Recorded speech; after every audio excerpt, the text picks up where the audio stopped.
Baik, apakah sudah bisa dimulai perkuliahan hari ini? Kalau sudah bisa, sebelumnya, assalamualaikum warahmatullahi wabarakatuh. Selamat siang teman-teman semua. Apa kabar teman-teman semua? Saya berharap kalian dalam keadaan sehat walafiat karena agar perkuliahan hari ini dapat diikuti dengan lancar. Sebelumnya, untuk memulai perkuliahan hari ini, saya akan memimpin doa agar diberikan kelancaran dalam berkuliah di siang hari ini. Untuk itu berdoa menurut kepercayaan dan keyakinan teman-teman semua. Berdoa dimulai.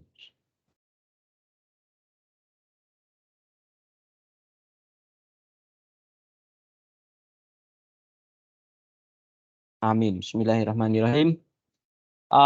Sebelumnya mem mema perkuliahan hari ini akan membahas tentang The Five Canon Rhetorica. Namun, saya akan memberikan absensi kepada teman-teman semua. Teman-teman bisa menyiapkan gadgetnya masing-masing untuk melakukan penyekenan di barcode layar yang sudah tertera di perangkat kalian. Nanti jika saya kasih waktu 1 menit, namun jika nanti terdapat kekurangan atau masalah terhadap scan, teman-teman bisa meminta tolong kepada saya untuk saya absenkan secara manual. Baik, sudah cukup untuk absensinya.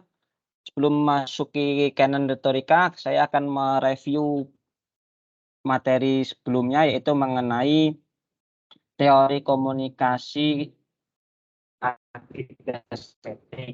Ada pertanyaan mengenai agenda setting di materi sebelumnya kemarin. Jika tidak ada, saya akan melanjutkan. Jadi, teori agenda setting itu dikembangkan oleh MC Columso pada tahun 1972. Agenda setting itu beranggapan bahwa media memberikan tekanan pada suatu peristiwa, maka media tersebut akan membuat masyarakat menganggap penting. Dalam hal ini, media mempunyai efek yang sangat kuat dalam mempengaruhi asumsi masyarakat, sehingga akan muncul asumsi bahwa apa yang dianggap penting oleh media, maka akan dianggap paling penting pula terhadap masyarakat. Jadi, review mengenai agenda setting itu seperti itu, sekilas saja, karena sudah saya bahas sebelumnya. Untuk itu, saya akan memasuki The Five Canon Rhetorica. Apa yang kalian ketahui atau apa yang kalian pikirkan mengenai pertama kali ketika mendengar The Five Canon Rhetorica? Teman-teman, saya persilahkan untuk berkomentar di grup WA yang saya seperti itu. Teman-teman bisa memberikan komentar apa yang didengar mengenai The Five Canon Rhetorica. Saya tunggu 1 menit ke depan untuk berkomentar di grup WA. Sudah saya sediakan.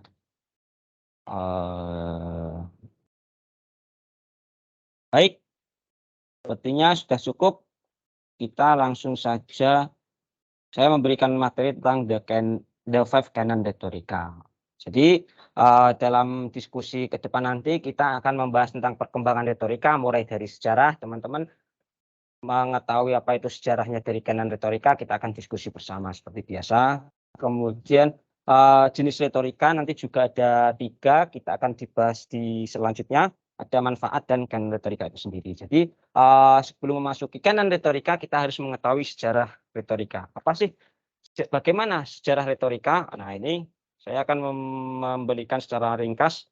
Jadi, sejarah retorika itu adalah berawal dari tradisi Yunani, kemudian Aristoteles dalam topik retorika berawal dari bahasa Yunani oropikos atau retorikos yang artinya oratorikal. Jadi dalam canon retorika itu memiliki 5 konsep utama, yaitu ada penciptaan atau invention, kemudian yang kedua ada arrangement atau pengaturan, kemudian yang ketiga itu ada gaya, style, kemudian yang keempat ada penyampaian atau teman-teman bisa delivery, kemudian yang terakhir ada ingatan atau ingatan atau memori. Kemudian, terdapat beberapa pencetus dari retorika seperti yang teman-teman lihat ada Empedokles pada tahun 444 sebelum Masehi, ada Pythagoras pada tahun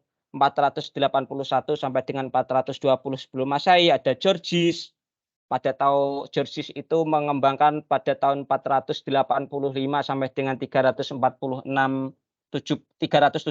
sebelum Masehi, kemudian ada Isokrates juga yang mengembangkan pada tahun 436 sampai dengan 338 sebelum Masehi, kemudian ada Plato pada tahun 427 sampai dengan 347 sebelum Masehi, dan yang terakhir ada yang termuda ada Aristoteles yang kita kenal bahwa Aristoteles itu merupakan pencetus yang paling terkenal di kanan retorika, yaitu ada pada tahun 384 sampai dengan 322 sebelum Masehi. Kemudian setelah mengetahui sejarah, kita harus mengetahui teori kanan retorika dibagi menjadi 4 tradisi, di mana periode pertama itu terjadi pada tradisi Yunani. Menurut Aristoteles dalam Topics, retorika berawal dari bahasa Yunani atau orotopikos atau bisa dikenal dengan retorikos, yang artinya itu adalah oratorical, yang jika di dalam bahasa Inggris itu that which is said or spoken word saying, yang artinya apa yang dikatakan atau diucapkan, kata dan ucapan. Kemudian berkembang pada tradisi kedua, yaitu pada tradisi Romawi. Jadi menurut Liliweri itu mengatakan bahwa orasi adalah sistem penting bagi kehidupan bermasyarakat di Roma. Jadi pada masyarakat Roma itu sangat penting bahwa retorika itu. Jadi kemudian ahli retorika yang terkenal pada masa itu adalah Marcus Tullius Cicero pada tahun 1106 sampai dengan 43 sebelum Masehi, yang dikaitkan dengan retorika ad Herennium, karya suntingan yang tidak tahu penyuntingnya namun eksis hingga saat ini. Kemudian ada karya lain seperti The Invention, bacaan wajib di era pertengahan dan Renaissance. Jadi pada era kedua atau periode kedua itu bacaan wajibnya itu yang teman-teman lihat ada retorika ad Herennium. Sampai saat ini itu sangat eksis sekali. Kemudian ada lagi The Orator atau prinsip berdialog. Kemudian ada Topics, pendapat percobaan retorika, yang ada juga Brutus yaitu diskusi dengan pembicara. Kemudian ada orator yaitu style pertahanan diri dari sang pembicara. Jadi untuk mempertahankan apa yang telah dikatakan itu dibahas dalam orator. Kemudian Bapak Marcus Fabius ini mengatakan juga sebagai ahli pidato dari Roma yang bekerja sebagai pengacara. Ia dikenal karya tulisnya seperti Vespasian atau pengetahuan mengenai orasi di Roma. Kemudian buku lainnya itu juga ada karya lainnya itu juga buku karya lainnya ada buku lainnya yang berjudul Institutio Oratoria, yang dapat menginspirasi hadirnya sekolah retorika yang mengajarkan tata bahasa, menulis, membaca, komposisi, dan komposisi yaitu merupakan perbandingan dan narasi dan kritikan pustaka. Jadi Bapak Marcus Fabius ini sangat berjasa sekali di era tradisi Romawi. Kemudian yang ketiga yaitu pada masa periode ketiga atau abad pertengahan, menurut Liliweri itu mengatakan bahwa fokus retorika pada abad pertengahan adalah seni menyampaikan argumentasi secara verbal. Walaupun lemah di negara Eropa, tetapi masyarakat atau sekolah formal turut mengajarkan retorika. Kemudian karena dikatakan itu meskipun sangat lemah di negara Eropa retorika itu, namun tetap diajarkan di sekolah formal seperti perguruan tinggi yang berkembang pada saat itu, kemudian bergeser menjadi seni menulis surat dan seni berkhotbah. Kemudian yang keempat ada periode keempat di abad pencerahan, di mana retorika berkembang masuk hingga abad ke-20. Bagaimana perkembangannya?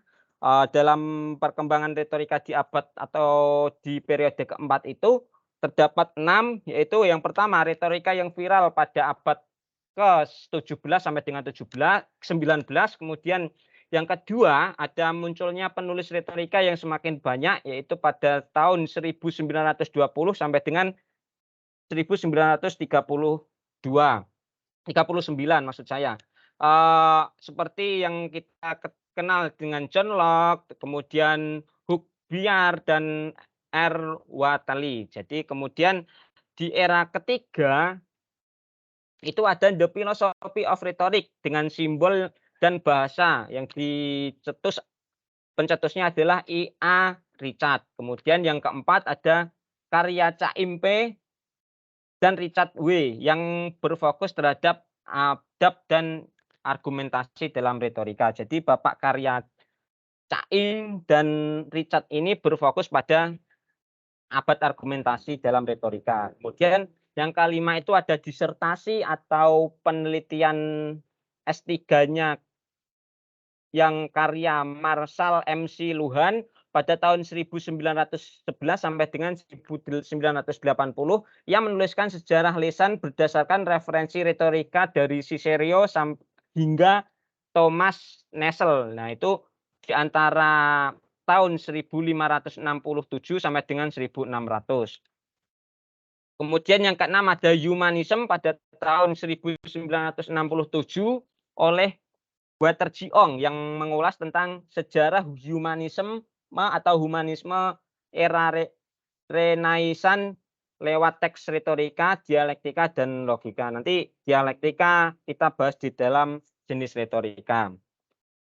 Nah, ini masuk ke dalam jenis retorika. Jadi dalam retorika itu teman-teman sekalian harus mengetahui bahwa jenis retorika itu dibagi menjadi 3, di mana ada monologika, dialogika, dan yang terakhir ada pembinaan teknik berbicara. Jadi dalam jenis retorika itu terdapat 3, di antaranya seperti yang kita ketahui bahwa monologika. Monologika adalah suatu ilmu yang mempelajari seni dalam berbicara yang dilakukan oleh seorang diri. Jadi contoh dari monologika itu seperti ceramah yang dilakukan oleh para dai atau pemuka agama di Indonesia dalam berceramah, memberikan materi kultum atau memberikan materi tentang keagamaan, di mana ia hanya berbicara untuk satu orang diri untuk semua tanpa ada imbal balik dari jamaah. Kemudian ada pidato yang dilakukan oleh ketika di acara formal seperti ketua panitia atau orang yang berpengaruh di dalam acara tersebut, itu merupakan contoh dari monologika. Kemudian yang contoh yang ketiga seperti yang kita lakukan saat ini, kita melakukan perkuliahan di mana ini merupakan contoh dari monologika. Saya memberikan materi kepada teman-teman semua, seorang dosen memberikan materi kepada mahasiswanya, itu merupakan contoh dari monologika. Kemudian yang terakhir ada dalang wayang kulit. Jadi dalam wayang kulit itu merupakan contoh dari monologika, di mana seorang dalang itu memainkan beberapa tokoh wayang kulit dengan seorang diri, dengan menjawab ber bercakap namun hanya seorang diri, di mana itu merupakan contoh dari monologika. Kemudian jenis retorika yang kedua adalah ada dialektika. Seperti yang kita ketahui, dialog adalah suatu ilmu yang mempelajari seni berbicara yang dilakukan oleh 2 orang atau lebih individu dalam proses pembicaraan. Nah, ini sering kalian praktekkan, di mana contohnya saat percakapan dengan teman-teman kalian itu merupakan contoh dari dialogika. Jadi percakapan 2 orang atau lebih ketika kalian sedang membicarakan suatu materi atau sedang berdiskusi dan sedang berhibah atau dan lainnya, itu merupakan contoh dialogika. Ketika di kafe atau di kantin itu juga merupakan pembicaraan di dialogika. Kemudian contoh yang kedua ada debat. Nah, debat ini merupakan contoh dialogika yang diaplikasikan atau diimplementasikan pada saat pemilihan umum seperti yang akan kita laksanakan di tahun 2024 itu merupakan nanti sebelum melakukan pilpres biasanya kandidat presiden akan melakukan perdebatan. Nah, ini merupakan untuk menyampaikan visi misi dan mempertahankan argumentasi mereka. Nah, ini merupakan contoh dari dialogika atau perdebatan. Kemudian diskusi dan tanya jawab seperti yang kita lakukan di setiap minggunya, di mana setelah saya memberikan materi, teman-teman saya ajak untuk berdiskusi dan melakukan tanya jawab mengenai materi yang telah saya sampaikan. Seperti yang kita akan lakukan di belakang nanti di akhir setelah saya memberikan materi. Ini sering kita aplikasikan atau implementasikan ketika sedang perkuliahan di akhir pertemuan. Kemudian yang ketiga ada jenis retorika pembinaan teknik berbicara. Nah, ini terpenting dari retorika dalam hal ini yang lebih diperhatikan yakni teknik ucapan dalam berbicara, ada teknik bersuara, teknik bernafas, dan teknik bercerita. Jadi ada 4 teknik yang perlu diketahui ketika berbicara, seperti teknik cerita yang dilakukan oleh dalang dalam memainkan cerita atau alur wayangnya itu di mana ia harus memiliki teknik cerita agar atau halayak mampu menerima pesan atau informasi yang hendak disampaikan melalui wayang kulit tersebut. Kemudian ada teknik bernafas, seorang orator atau komunikator itu harus melakukan teknik pernafasan yang sesuai agar materi tidak ngos-ngosan ketika menyampaikan materi dan tidak, gedredeg atau deg-degan ketika menyampaikan materi. Itu merupakan teknik pernafasan yang dapat diaplikasikan dalam pembicaraan atau berbicara. Kemudian ada teknik bersuara, seperti yang dilakukan oleh para puisi, pembaca puisi, di mana dalam berbicara itu,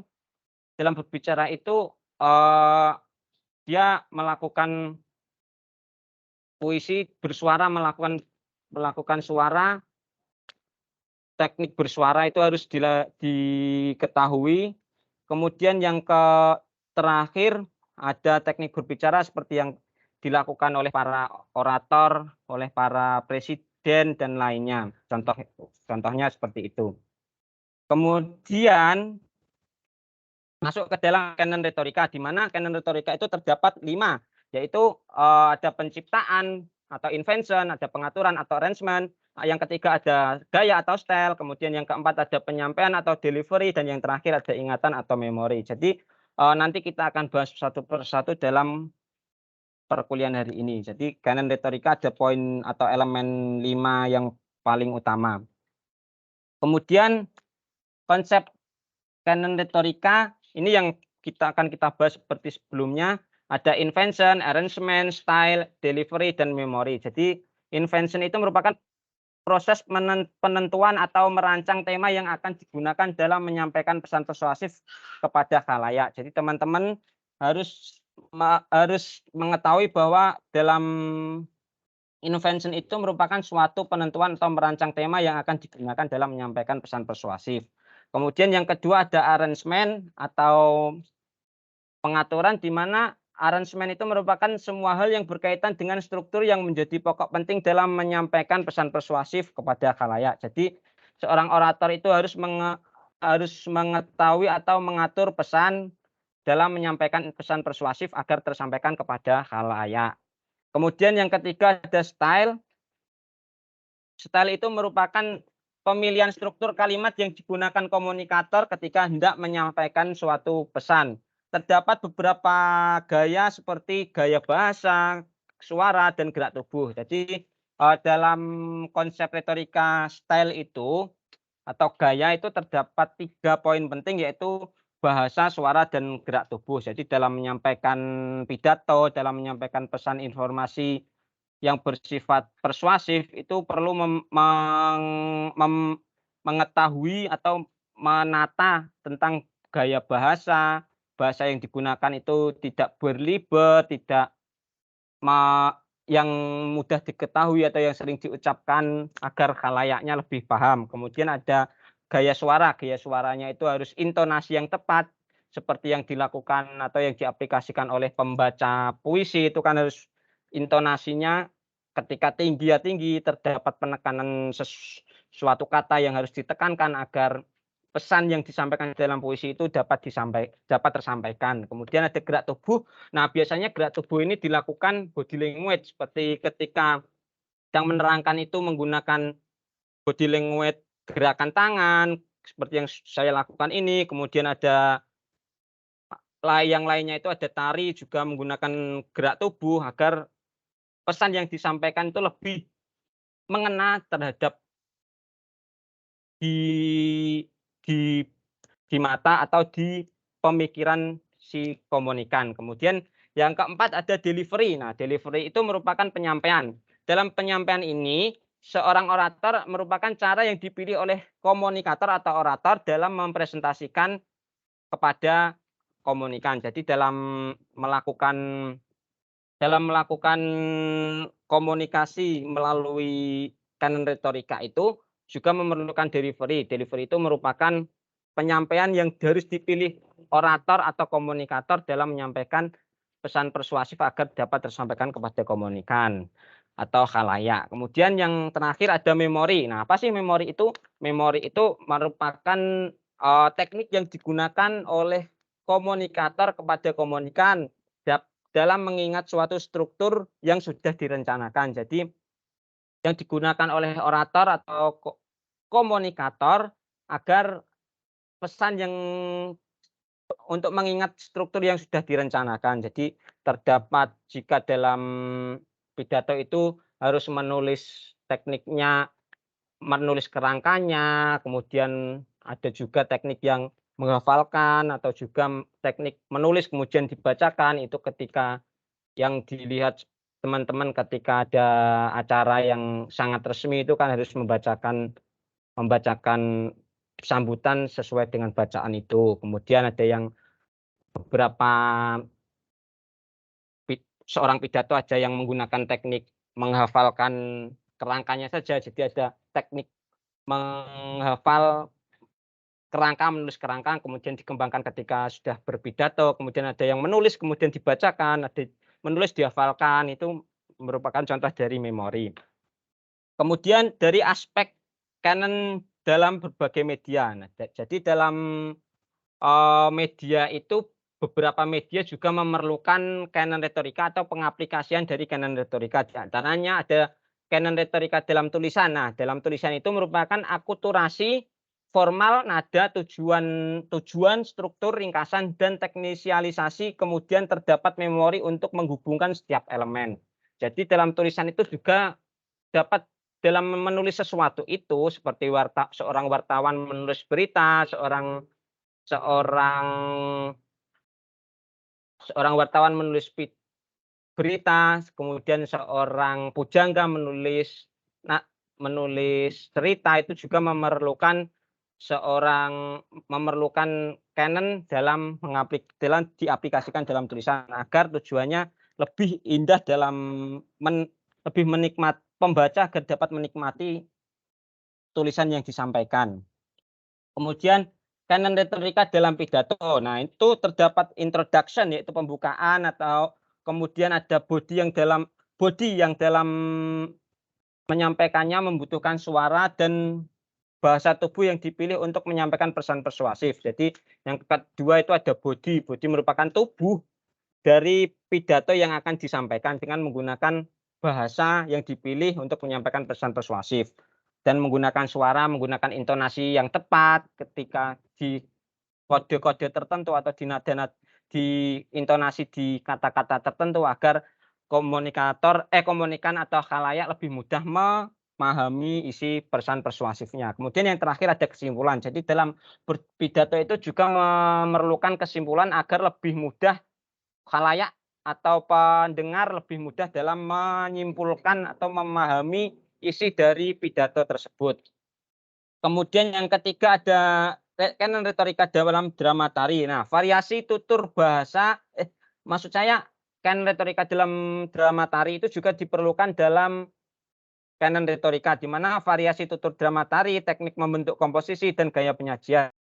Jadi seorang penari itu juga memerlukan canon retorika seperti yang sudah saya jelaskan tadi. Ada komposisinya, nanti gerak-gerakannya untuk menyampaikan pesan tertentu itu juga menggunakan gerakan tertentu, itu juga memerlukan canon retorika atau pengimplementasian dari canon retorika. Kemudian yang keempat, canon retorika dalam puisi. Nah, ini sudah saya singgung sebelumnya, di mana ada intonasi. Nah, implementasi penciptaan dan penyampaian ini yang paling penting dalam puisi itu diimplementasi dari penciptaan atau invention dan penyampaian atau delivery. Jadi dalam membacakan puisi itu seorang pembaca harus menciptakan suasana bagaimana yang akan dibawakan nanti agar penontonnya itu atau penikmatnya itu sangat menikmati atau dalam bahasa yang modern atau anak muda sekarang itu mengatakan bahwa baper agar melakukan penciptaan dan penyampaian tertentu agar penontonnya itu ikut baper dan turut merasakan apa yang dirasakan, diucapkan oleh seorang pembaca puisi tersebut. Kemudian yang kelima ada canon retorika dalam wayang kulit. Nah, canon retorika dalam wayang kulit itu seorang dalang perlu memilih materi bahasa, kemudian menata materi, kemudian memilih corak bahasa, dan yang terakhir memilih gaya bahasa. Jadi seorang dalang dalam menyampaikan pesan persuasif melalui wayang kulit itu juga memerlukan canon retorika, di mana memerlukan banyak sekali yang telah terlihat di dalam layar teman-teman itu ada materi, bahasa, menata materi, sampai dengan gaya bahasa juga harus diperhatikan. Kemudian yang keenam ada canon retorika dalam stand up comedy. Jadi teman-teman juga harus mengetahui bahwa stand up comedy itu tidak hanya sekedar lucu saja, sehingga seorang yang melihat itu bisa tertawa, yang menyaksikan itu bisa tertawa, namun juga memerlukan teknik-teknik tertentu dalam canon retorika. Jadi dalam stand up comedy itu juga memerlukan atau mengimplementasikan dari canon retorika. Kelimanya yaitu ada invention, arrangement, gaya, delivery, dan ingatan itu di dalam menyampaikan materi stand up comedy tidak hanya lucu saja, namun juga memerlukan teknik-teknik tertentu agar pesan persuasif yang dibawakan dapat tersampaikan untuk penonton atau penikmat stand up comedy itu. Kemudian yang terakhir ada canon retorika dalam era digital. Nah, seperti yang kita lakukan saat ini itu merupakan salah satu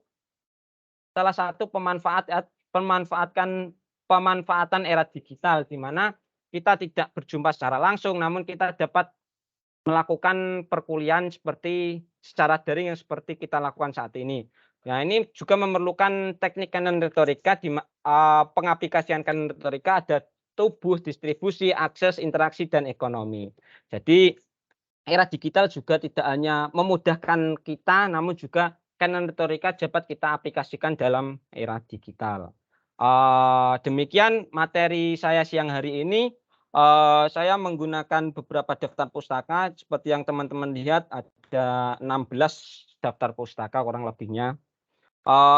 Apakah ada pertanyaan mengenai materi yang saya bawakan tadi, yang saya sampaikan di perkuliahan sebelumnya saat ini tadi?